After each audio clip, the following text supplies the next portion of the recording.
بیان کرتے. تو اس طرح جو مسئلے نئے لوگ پیدا کر رہے تھے نا، اب یہ ہمارے بریلوی دوست ہیں، انہوں نے حاضر ناظر ایسے مسئلے نکال لیے.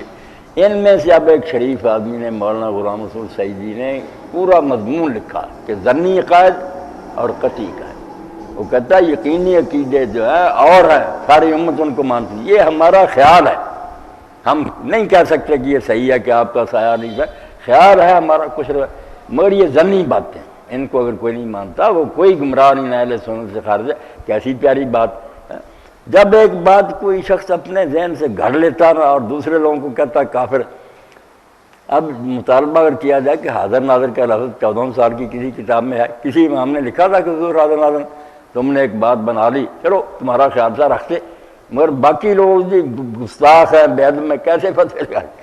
تو یہ مضمون جو ہے نا اس دور میں اس کو چھپوا کر تقسیم کرنا چاہیے. فتنہ ہے تکفیر. جن بزرگوں کا ذکر کیا نا ماسٹر صاحب، وہ بزرگ بھی بہت اونچے تھے جو فوت ہو چکے تھے نا. وہ تھے مولانا شبلی نعمانی رحمۃ اللہ علیہ اور مولانا حمید بن فرائی رحمۃ اللہ علیہ. ان پر فتویٰ دیا تھا، اور فتویٰ دینے والے جو ان میں سے مولانا شرف علی تھانوی بھی تھے. تب مولانا نے کہا میں نام نہیں لکھتا، میں نے صرف بات سمجھانی ہے کہ کیا فائدہ اس طرح کرنے کا. ایک آدمی عالم ہے، دیندار ہے، صرف آپ کو تھوڑا سا اس سے اختلاف ہے، کافر کہہ دیا، اسلام سے نکال دیا. اللہ کے رسول علیہ السلام سے لوگوں نے شکایت کی فلانا منافق ہے، فلاں آپ نے فرمایا، تم نے ان کا سینہ چیر کر دیکھ لیا. مجھے اللہ نے اجازت نہیں دی کہ میں لوگوں کے پیٹ چاک کروں.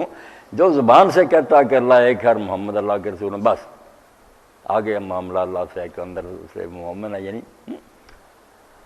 اللہ